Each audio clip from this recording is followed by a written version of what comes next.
kelas terbalik. Kelas terbalik adalah sebuah metode mengajar yang populer belakangan ini. Dia berbeda dengan kelas tradisional pada umumnya. Lalu apa yang dibalik? Kita lihat. Oke, yang dibalik bukanlah secara fisik, tapi waktu di mana kita mengenalkan materi dan meminta anak untuk mengulangnya.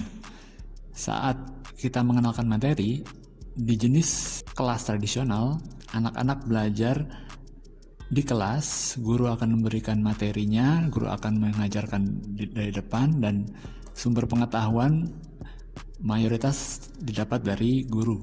Kemudian ketika pulang, mereka harus mengulang materi dengan cara mengerjakan PR di rumah. Itu adalah metode yang ada sekarang. Di dalam kelas yang dibalik, anak-anak mengenal materi dari rumah. Mereka bisa mengenal materi tersebut dari menonton video, atau membaca buku, atau bahkan sumber-sumber lain seperti mencarinya sendiri dari internet. Sedangkan untuk mengulang materi, mereka melakukannya di kelas bersama guru. Mereka mengerjakan tugas, guru memberikan feedback saat anak memiliki pertanyaan atau memiliki kekurangan yang dia belum pahami. Jadi apa saja yang dilakukan di rumah? Di rumah, guru bisa memberikan link untuk menonton video atau bahkan memberikan filenya sendiri. Kemudian juga anak bisa diminta untuk membaca sebagian materi dari bukunya atau juga dari buku, sumber-sumber buku lain. Bisa juga anak mendapatkan pengetahuan dari internet dengan cara browsing di internet. Sedangkan saat di kelas, anak akan mengerjakan latihan, lalu anak juga bisa melakukan diskusi dengan guru maupun dengan teman-temannya, atau melakukan eksperimen, atau melakukan sebuah presentasi atau debat.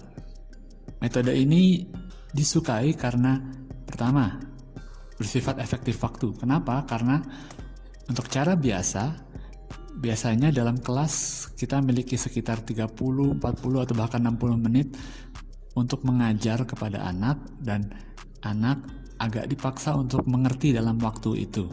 Padahal tidak semua anak bisa langsung mengerti.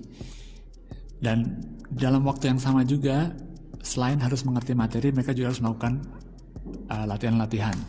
Dalam metode kelas terbalik, anak boleh memilih kapan saatnya untuk dia mengerti, karena saat dia menonton video atau membaca buku di rumah, dia bisa melakukannya dengan kecepatan dirinya sendiri. Kalau dia masih belum mengerti, dia masih bisa mengulanginya lagi dan lagi. Tidak seperti di kelas yang kita tidak bisa minta guru untuk mengulang penjelasannya. Murid di rumah memiliki kebebasan mengatur waktunya untuk mengerti pelajarannya. Dan bonusnya, anak juga boleh memilih sumber pengetahuan yang dia inginkan, antara dari buku atau dari internet atau dari video. Itu menjadi pilihannya sendiri. Tidak seperti di kelas yang hanya ada satu pilihan, yaitu sumber dari guru. Selain itu, kelas terbalik ini bersifat efektif latihan.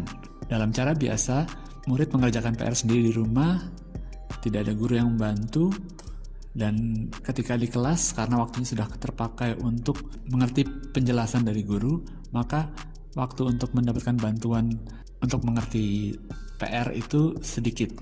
Dalam kelas terbalik, anak akan memiliki banyak waktu untuk mendapat bantuan dari guru, karena waktu yang diberikan di kelas itu sepenuhnya memang untuk mendapatkan feedback dari guru, bukan lagi hanya untuk mendapatkan pengetahuan, tapi lebih ke arah mendapat feedback. Berikut adalah tips-tips melaksanakan kelas terbalik.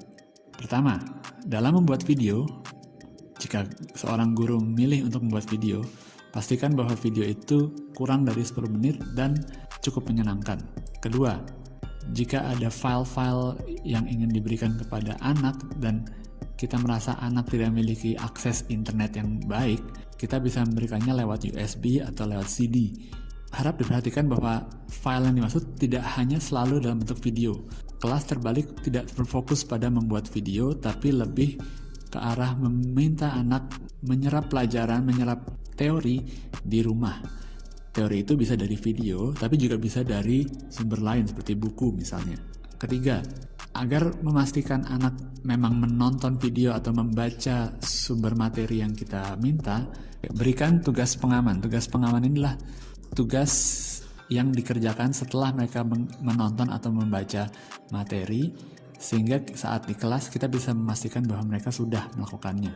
Keempat, saat di kelas, guru harus memberikan masukan yang berguna bagi anak-anak yang masih kesulitan dalam pelajaran. Bukan mengajar lagi di depan kelas untuk 20-40 anak, tapi lakukanlah satu persatu atau paling tidak dalam sebuah grup kecil, sehingga masukan tersebut dapat dimengerti lebih baik. Dan yang terakhir, karena di kelas adalah saatnya anak untuk mengekspresikan apa yang sudah dia pelajari di rumah, maka berilah kesempatan dalam bentuk tugas-tugas yang membuat mereka harus menciptakan sesuatu.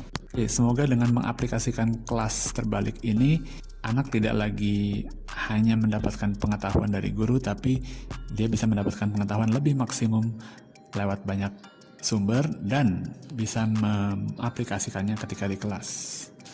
Selamat belajar, semangat mengajar.